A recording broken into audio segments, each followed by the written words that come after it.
Alright, so the Portland Trailblazers are currently finding themselves in a very, very bad spot early on in the season. This past offseason, they made a lot of moves, and a lot of people amongst the NBA fans had them as their team that was most underrated heading into the season. Obviously, there were some doubts to them, but they had a good potential. They had a great chance to be one of the better teams in the Western Conference.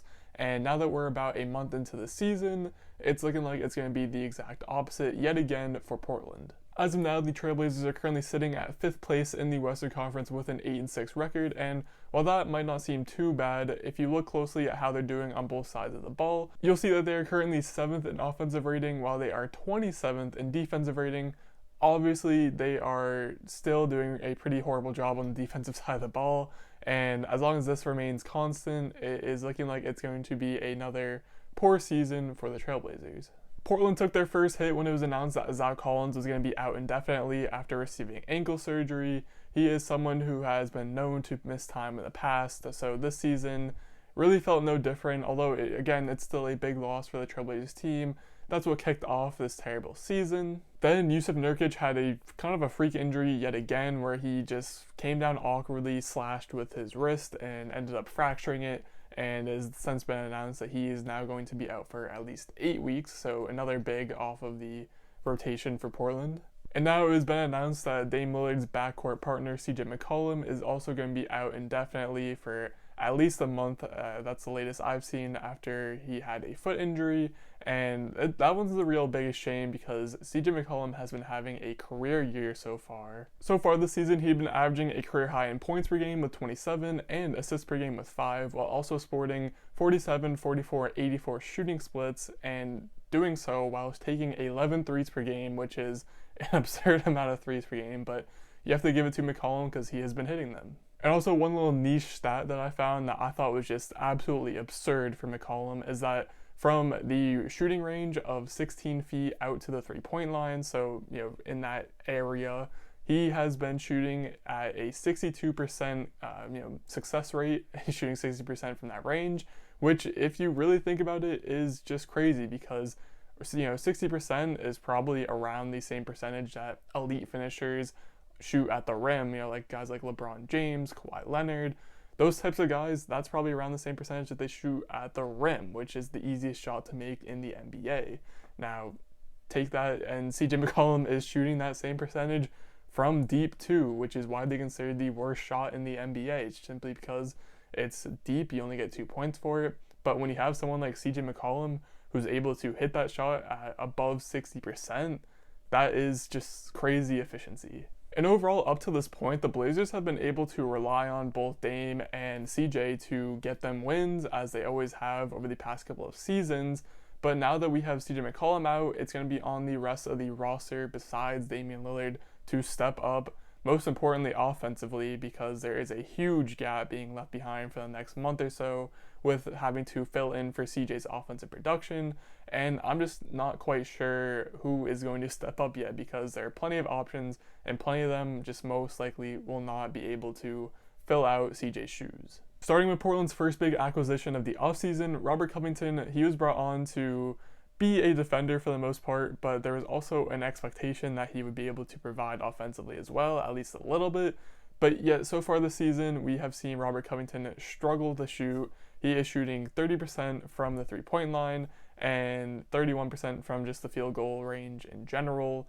And this is all just terrible. He's shooting 5 threes per game, and he's only hitting about 1 or 2 per game. And again, this is just not good offensively for them, and especially doesn't bode well with McCollum set to miss time. And then offseason acquisition number 2 is Derrick Jones Jr., who, you can't really expect much from him. He's a young, defensive-minded player who he's been doing a great job of slashing and putting on some high-flying dunks and playing great defense, which is all the things that you paid him to do, but when it comes to filling in offensively, he's about capped out at this point with how much production you're expecting from him and how much he's just simply able to provide. Another fact that I found very interesting about this current Portland team is that their third leading scorer on the season so far is a 36-year-old Carmelo Anthony, which, all props to Melo. He is one of the greatest scorers to ever play in the NBA, but at this point in his career, with him being at his age, he probably should not be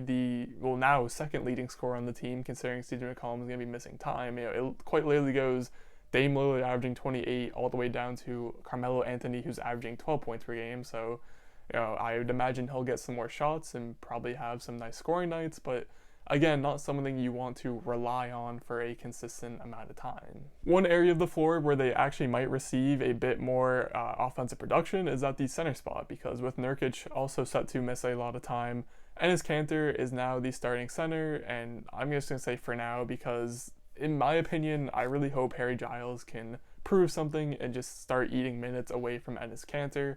But again, for now, it is Kanter's starting job, and while he is nowhere near as good as Jusuf Nurkic, I can say that he will provide a bit more of a scoring burst at times. He is in the top 5 on this team in terms of points per game. He'll get you a few putbacks and second chance points, but outside of that, Enes Kanter should not be a starting center for any team in this league. Probably not even any teams in the G League for that matter. And yeah, it's just not a great look for Portland right now. But even when things are at their lowest, there is always some sort of a bright side to look forward to, and thankfully for these Portland fans, there are some things to actually be excited about for these next couple of weeks or months or however long it is that both Nurkic and McCollum are out. Starting with Gary Trent, he's only 22 and he has progressed very nicely since his bubble breakout. He is someone who has been a candidate for more minutes throughout this entire season so far, and right now he's sitting at about 24, and I would fully expect that to jump up closer to 30 while CJ McCollum is out. So far this season, Gary Trent is averaging 11 points per game in those 24 minutes while shooting 42% from 3, and he is just a great 3-and-D player. He should have been getting more minutes, like I said, from the start of the season, even if CJ was still around, because he is easily the 3rd best guard on this team. And again, I'm very excited to see what he can do. He already had the big night against LA where he dropped over 30 points, and I'd be expecting more of those types of games while McCollum is out. One guy I already mentioned is Harry Giles, who again, he is also only 22. He still has a lot to prove, and hopefully he can be able to prove it now that he's going to be seeing a lot more minutes with both Zach Collins and Jusuf Nurkic out. I already mentioned how Enes Kanter is currently starting ahead of him, and it's understandable for now. Harry Giles is again still very unproven, but if you're going to take any chance to give him an opportunity, now would be the perfect time, because again, you don't want Enes Kanter starting at the 5 on your team in 2021 in today's NBA. And even if Harry Giles isn't exactly the most, again, proven guy, I still would very much like to see what I have in him and just give him some free reign to make mistakes, grow from them, learn from them, and just get better as a player, because he was one of my favorite signings of the offseason.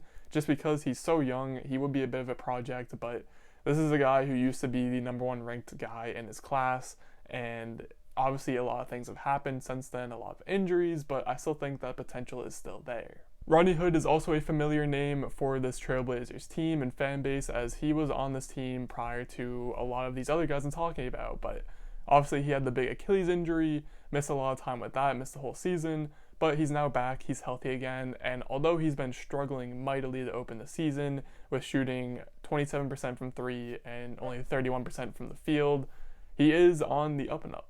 In the first post-CJ McCollum game last night, he got the first start he's had since the injury, and he came out and he hooped. He had 21 points on good, efficient shooting, and Blazers fans just have to be hopeful that this is more of things to come, as Rodney Hood's another guy who I've always been a fan of. I think he's a great scorer who hasn't necessarily got the correct opportunities, but again, now with a lot of players missing time, Portland could be the perfect spot for him to get some resurgence in his NBA career. And even Anthony Simons, he's another guy who hasn't quite gotten a lot of minutes on this team. He's only 21, and he's already had some great flashes in the past. He's had some good runs and spurts in the playoffs.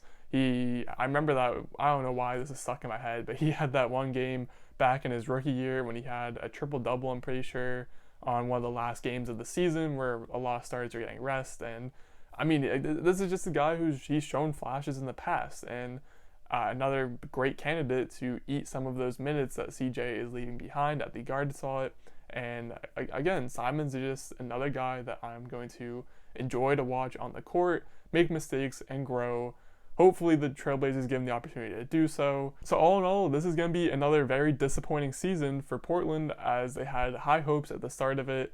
Injuries come and derail everything yet again. It's a very common theme for Portland Trailblazers fans. And again, just unfortunate that it's another year that's looking like it's going to be lost for Damian Lillard in his prime. Hopefully they can bounce back. As of now, their season outlook to me is that they're probably going to remain a back half Western Conference playoff team. Dame's not going to let them fall out of the playoff race. I just don't see it happening. He's a good enough player that he can get them that playoff berth. But I think it's going to be very reminiscent to last season, where they just got stomped in the first round because they simply didn't have the firepower. But who knows, maybe CJ McCollum comes back and is the same player he was pre-injury, where he was putting up all-NBA type numbers, to be honest with you. And maybe during this time that he's out and missing, the Blazers maybe find, Harry Giles could end up being a great rotation player, or maybe Gary Trent ends up finally earning more rotational minutes, or maybe even Anthony Simons proves that he's finally NBA ready and rotation ready. A lot of things could happen between now and the playoffs. I just don't think that this Trailblazers team is necessarily in the right moment to be a winning team just yet.